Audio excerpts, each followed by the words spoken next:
प्रगतीतून विकासाकडे, cap मदतीतून सक्षमतेकडे, cap सहयोगातून संपन्नतेकडे. कणखर मार्गावरून चालतो, अनंत अडचणीत आनंदी राहतो. रात्रंदिवस संकटाशी झगडतो, आम्ही सूर्यासारखे प्रकाशतो. काळ आमुचा मित्र, आम्ही परमेश्वराचे पुत्र. भारत माता आमुचे गोत्र, आम्ही सूर्यासारखे प्रकाशतो. आव्हानांची नसे आम्हास चिंता, ईश्वर आहे आमुचा पिता.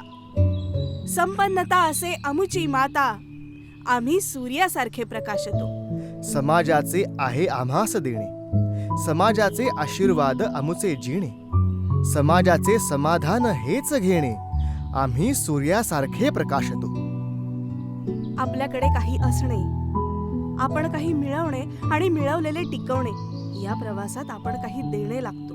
जे द्यायचे आहे ते समाजाला देणे. समाजाला देताना आपण काय दिले हे समाजालाही न कळू देणे, म्हणजेच समाज उपयोगी होणे होय. मुंबई आणि पुणे या दोन मोठ्या शहरातील मध्यावर वसलेलं गाव म्हणजे तळेगाव दाभाडे. या ठिकाणी समाजाला आपण उपयोगी पडावे म्हणून दिवंगत प्राध्यापक शिरीष अवधानी यांच्या प्रेरणेमधून आणि नैना आभाळे यांच्या अथक परिश्रमातून मूर्त स्वरूप प्राप्त झालेली संस्था म्हणजे सामाजिक सहयोग चळवळ अर्थात कॅप.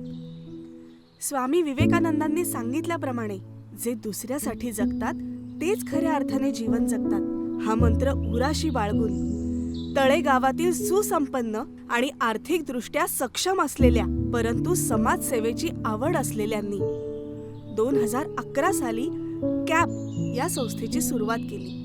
या संस्थेच्या संस्थापक आणि अध्यक्ष नैना आभाळे यांनी पूर्णवेळ प्राध्यापक अवधानी काकांच्या प्रेरणेने प्रेरित होऊन अविरत कष्ट घेऊन ही संस्था वाढवली, जोपासली, टिकवली आणि तिचे सर्वस्व अर्पण करून संवर्धन देखील केले. मावळ तालुक्यात वीटभट्ट्यांचे प्रमाण खूप आहे.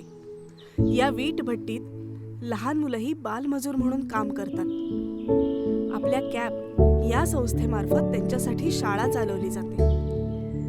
वर्गांमध्ये आता खूप बालमजूर येतात, शिकतात आणि नंतर त्यांना पुढील शिक्षणासाठी जिल्हा परिषदेच्या शाळांमध्ये दाखल केले जाते.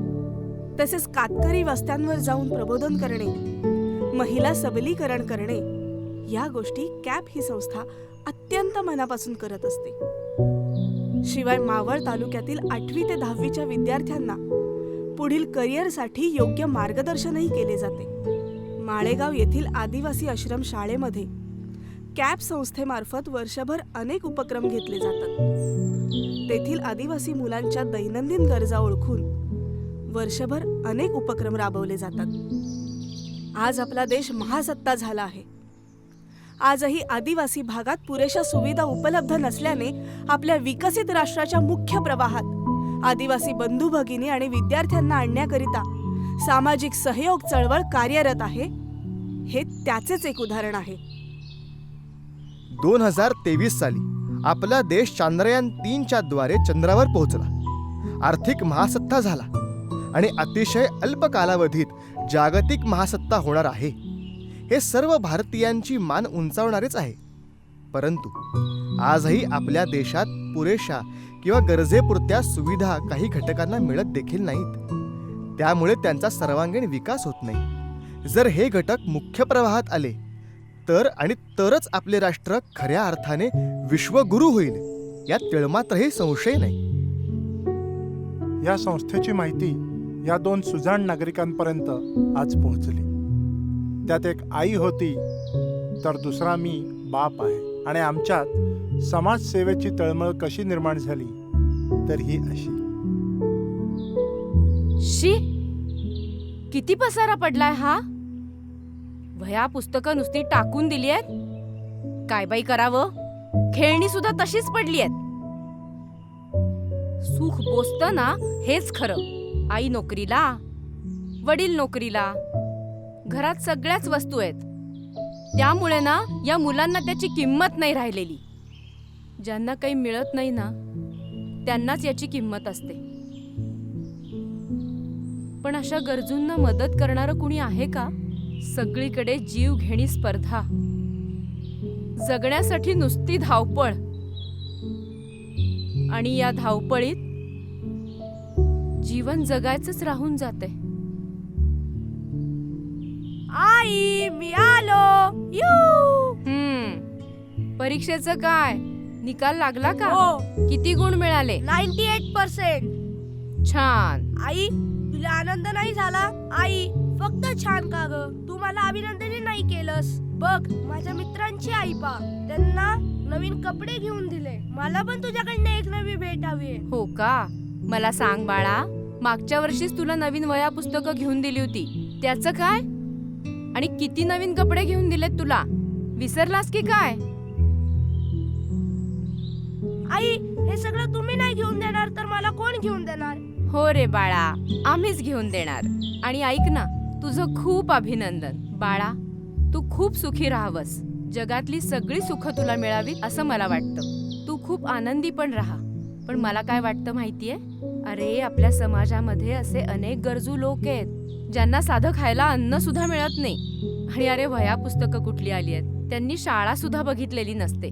तुला सांगू बाळा, तू मोठा झालास ना की अशा गरजू लोकांना तू खूप मदत करशील ना? हो आई, मी मोठा झाल्यानंतर तुझं स्वप्न नक्की पूर्ण करेन. शहाणं माझं बाळ ते. बाबा आले ना की आपण मस्त पिझ्झा खायला जाऊया. ओके? ठीक आहे आई, मी लगेच आवरून येतो. Yes.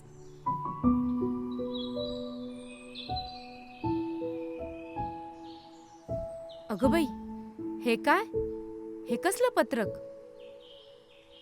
Cap community add programme, सामाजिक सहयोग उपक्रम, संस्थापिका नयनाताई आभाळे. यांना एकदा भेटायलाच हवं.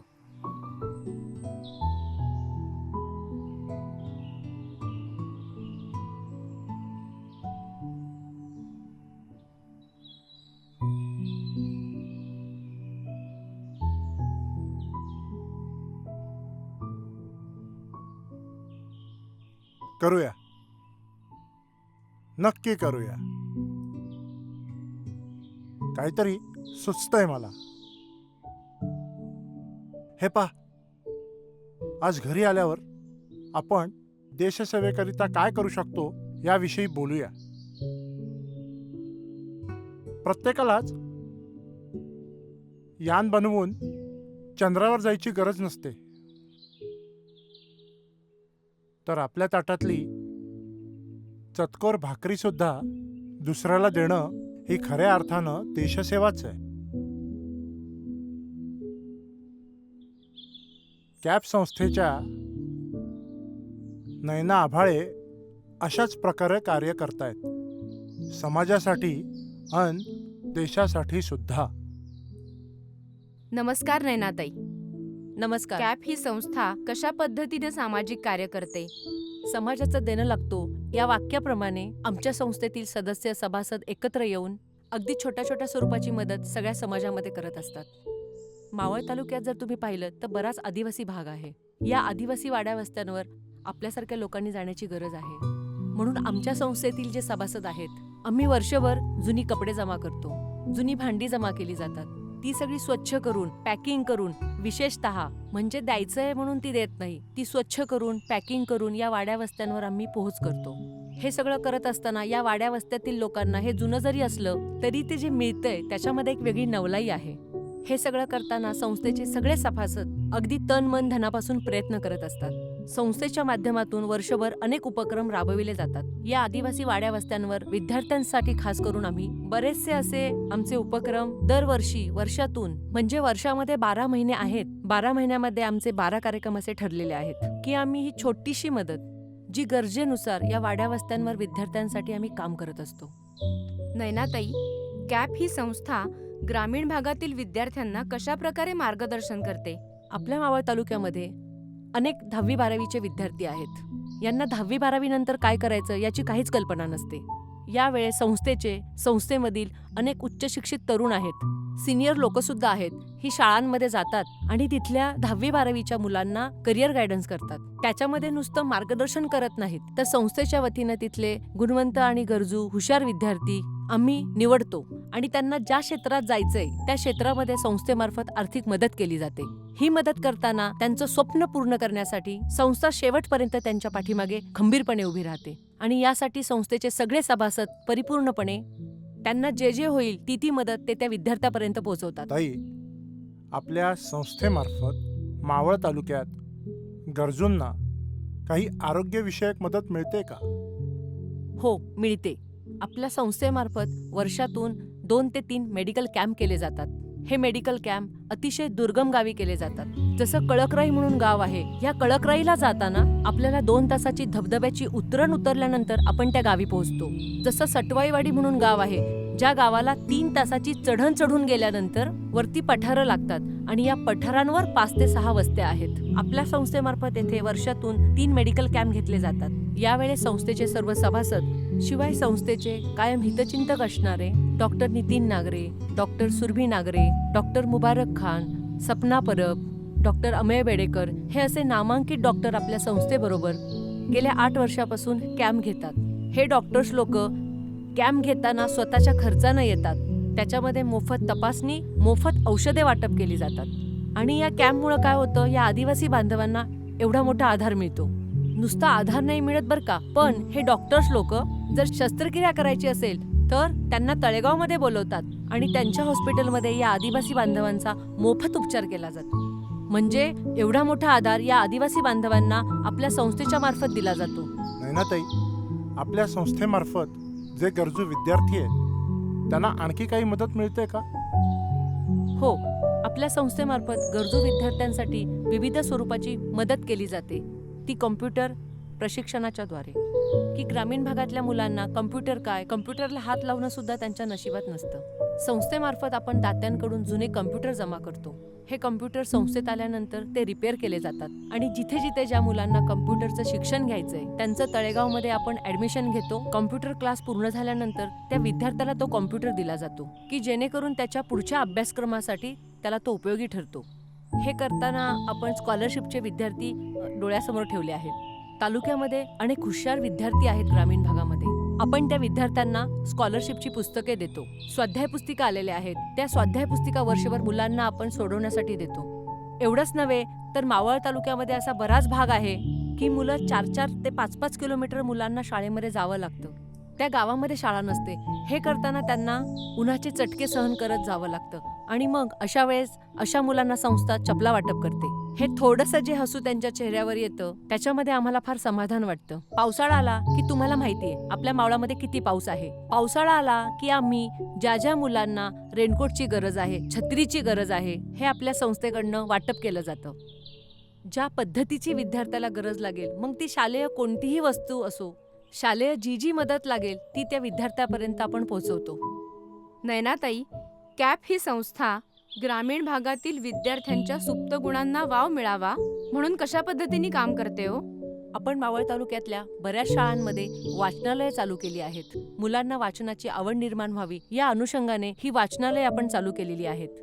तालुक्यामध्ये आपण तालुकास्तरीय निबंध स्पर्धा, चित्रकला स्पर्धा, भाषण कला अशा स्पर्धा घेतो. याच्यातून आपण नंबर काढून त्या मुलांना पारितोषिके देतो की जेणेकरून या मुलांना त्याची आणखीन आवड निर्माण व्हावी. नैनाताई, कॅप ही संस्था ग्रामीण भागातील विद्यार्थ्यांचे शिक्षण, बालपण यासाठी कसं कार्य करते आणि त्यांच्या सामाजिक जाणीवा कशा जोपासते? शाळेचा पहिला दिवस म्हटला की मुलांना नवीन वही हवी असते आणि तो प्रत्येकासाठी खास असतो.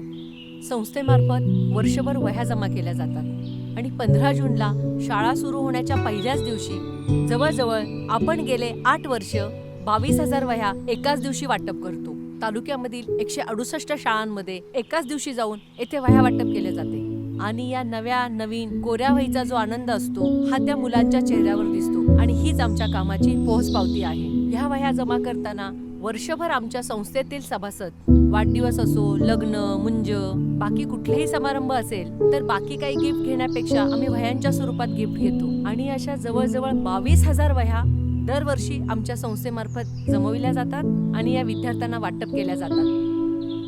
लहान मुलं म्हटली की खेळणी फार आवडतात हे आपल्याला माहीतच आहे, पण या आदिवासी मुलांना ही खेळणी सुद्धा माहीत नसतात. म्हणून संस्थेच्या मार्फत खेळणी जमा केली जातात, खेळाचं साहित्य जमा केलं जातं आणि आणि या वाड्या वस्त्यांवर या विद्यार्थ्यांना आपण वाटप करतो. हे सगळं करताना वर्षभर अनेक सण असतात आपले. या सणांमध्ये दिवाळीचं खास करून आम्ही आमच्या सगळ्यांच्या घरी दिवाळी साजरी करायच्या अगोदर 1000 आदिवासी मुलांना आम्ही 1000 पॅकेटं पॅक करतो. त्याच्यामध्ये लाडू, शंकरपाळी आणि चिवडा अशी 1000 पाकिटं आपल्या घरी दिवाळी साजरी करायच्या अगोदर या वाड्या वस्त्यांवर आदिवासी मुलांना देतो आणि त्यांची दिवाळी गोड करतो. बरेच सण असतात. नागपंचमी असेल, रंगपंचमी असेल. आमच्या संस्थेतील सगळे सभासद या मुलांपर्यंत जातात आणि देण्यातला आनंद काय असतो ते हे सगळे आम्ही हा आनंद घेतो. हे सगळं करताना छोट्या छोट्या गोष्टी आहेत ग. मेहंदीचे कोण असेल, नेलपेंटच्या बाटल्या असतील, अगदी मक्याची कणसे घ्या, ही त्या मुलांना खाऊ घालणं हेच आमच्या संस्थेतल्या सगळ्या सभासदांचं एक वेगळा हा आनंद घेतो. आणि आम्हाला असं वाटतं की संस्थेतल्या या लहान मुलांच्या चेहऱ्यावरचं हसू आहे ना, हीच आमची श्रीमंती आहे. संस्थेतले सर्व सभासद आपला वेळ, श्रम, पैसा देऊन या समाजाला समाधानी ठेवण्यासाठी आम्ही कार्य करत असतो. म्हणूनच आम्ही म्हणतो परिपूर्णतेकडे वाटचाल करणारी आमची संस्था म्हणजे कॅप संस्था. आजपासून आम्हीही म्हणतो, आम्हास आहे ध्यास परिपूर्णतेचा. समाजसेवेचा घेतलाय वसा, खऱ्या अर्थानं देशसेवेचा. विजू विजू झालेल्या डोळ्यात चेतवावा आशेचा दीपक, उमेजलेल्या कोवळ्या भावविश्वात भरावेत जमेल तेवढे रंग. तुझी भूक भागेल की नाही माहीत नाही मला, पण माझ्या घासातला घास नक्कीच देईन तुला. अहो मग विचार कसला करताय? आजच आपल्या कॅप संस्थेबरोबर सहभागी व्हा आणि या समाजाच्या परिपूर्ण कल्याणाच्या जाणीवेने सक्षम होऊन समृद्ध व्हा.